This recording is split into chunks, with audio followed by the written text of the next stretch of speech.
আজকের ভিডিওটি শুনলে আপনার ঈমান আরো মজবুত হবে ইনশাআল্লাহ। বিসমিল্লাহির রহমানির রহিম।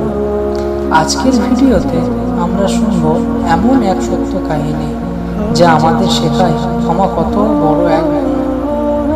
একবার নবী করিম সাল্লাল্লাহু আলাইহি ওয়াসাল্লামের শত্রু একজন লোক মদিনায় এসে তাকে হত্যা করার পরিকল্পনা করে। সে ভাবল একবার সুযোগ পেলেই আঘাত করবে, কিন্তু আল্লাহর ইচ্ছা ভিন্ন ছিল। নবীজির সামনে এসে সে এক সময় তলোয়ার হাতে দাঁড়ালো আর বলল, এখন কে তোমাকে রক্ষা করবে হে মুহাম্মদ? নবীজি সাল্লাল্লাহু আলাইহি ওয়াসাল্লাম শান্তভাবে বললেন, আল্লাহ।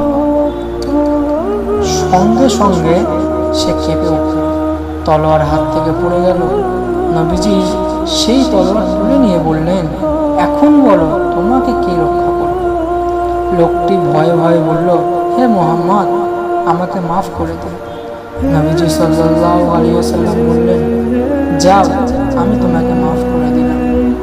কোনো শাস্তি দিলেন না, বরং দয়া করলেন। সে মানুষটি ফিরে গিয়ে সবাইকে বলল, আমি এমন দয়ালু মানুষ আর দেখিনি, তিনি সত্যিই আল্লাহর রাসূল। এরপর সে ইসলাম গ্রহণ করল। সুবহানাল্লাহ। ভাই ও বোনেরা, এই কাহিনী থেকে আমরা শিখি রাগের বদলে ক্ষমা আর ঘৃণার বদলে দয়া দেখানোই একজন প্রকৃত মুমিনের গুণ। আল্লাহ আমাদেরও এমন মাফকারী বানান, আমিন।